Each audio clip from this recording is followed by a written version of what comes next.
Hi everyone, this is Krishna Wadher and today I'm going to talk about NPS, which is nothing but National Pension Scheme.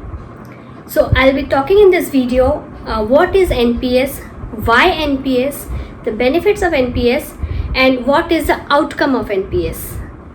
NPS is nothing but it's a retirement plan. It is a plan, an investment plan which helps you plan for your retirement and have a security for your future, have a financial security for your future. There are two ways in which you can opt for NPS. There are two plans, one is Tier 1 and one is Tier 2. You can choose either Tier 1 or Tier 2. But the only prerequisite for Tier 2 is you have to have a Tier 1 account.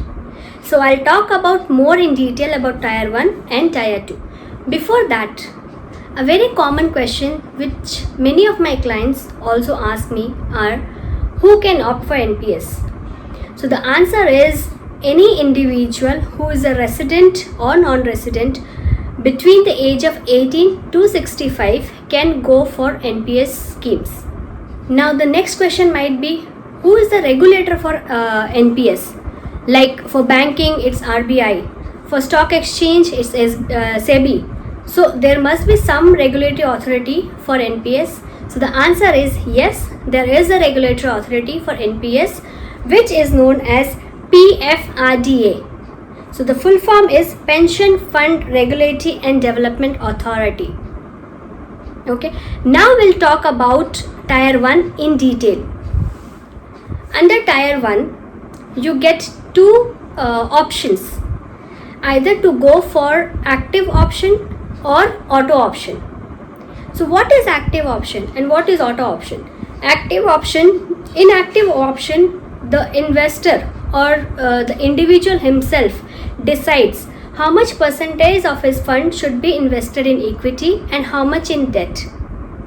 In auto option, you get an automated options according to your risk appetite, and your fund manager, who is a pension fund manager, they decide and they give you a chart based on your age criteria that how much amount of ratio should be invested in equity and how much of your fund should be invested in debts.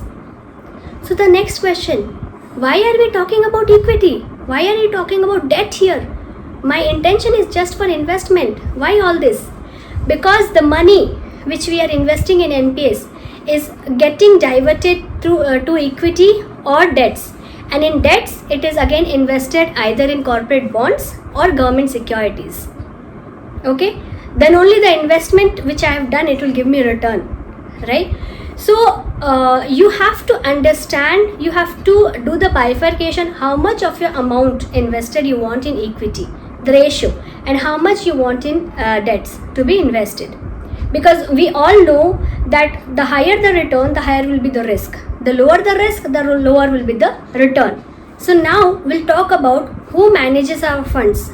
Once we have invested this amount, who manages this fund? So these funds are managed by the pension fund manager. And who are those? For government sector employees, the pension fund managers are LIC, SBI and UTI. For non-government sector employees, the pension fund managers are LIC, SBI, UTI. Along with them, SDFC, ICICI, Kotak, Birla Sun Life and Reliance are the fund managers who manages these funds. Now I'll talk about what are the benefits of NPS. So the first and foremost benefit of NPS is you get financially disciplined. You have a disciplined investment plan because every month you will be investing some amount in it for a long period, for a long-term goal, for a retirement goal, which is a long-term plan. The next is you get a tax benefit under section 80CCD. After 80C, additional 50,000 deduction you get straight away if you invest in NPS. So if you are in a 30% tax bracket, straight away you save 15,000 tax from your tax payable amount. Okay, and of course the more important thing is you get higher returns more than FDs, because it is fixed, because your equity component is included, so the chances of getting return is higher. Excuse me. And you generate a huge corpus for your retirement, because this amount is invested, and the return which is generated has a compounding interest effect. So you accumulate a good corpus for your retirement. Now I'll talk about what happens in your retirement. Let's say you have invested the amount till your retirement, and you have reached your retirement. Let's say you are at the age of your 60, and you have been investing from last 10 years in NPS. So now what will happen to this money? So you have option. You can either opt for an increased amount or increased tenure, and you can keep the amount invested for next some years till the age of till the age you reach 70, or you can withdraw monthly pension, how much ever is coming according to the calculation. You get a monthly pension, and you can withdraw 60% of the lump sum amount which you have already generated in your corpus, in your retirement corpus. Now some might feel, what if before retirement I have some financial obligation, there is some financial crunches, there is some necessity for which I need to withdraw the money? Will my money get lapsed? Can I not withdraw partial amount? So the answer is yes, you have a partial withdrawal option also. During the tenure, you can withdraw thrice only. Excuse me. And the reason can be due to critical illness or higher studies of your children. Okay? And after minimum investment of 10 years only, you can withdraw the amount. Now, some might think that I have chosen auto option, but after 6 months you might feel that you want to go back to active option. So can I not do that? So the answer is yes, you can do that. But every year you get the option twice to change from auto to active or active to auto choices. So we learned about Tier 1 investment plan. Now we'll learn about Tier 2.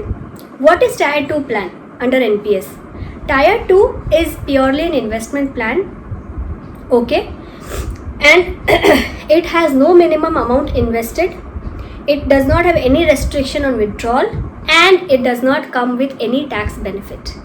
But the only prerequisite here is you have to have a Tier 1 account to open a Tier 2 account.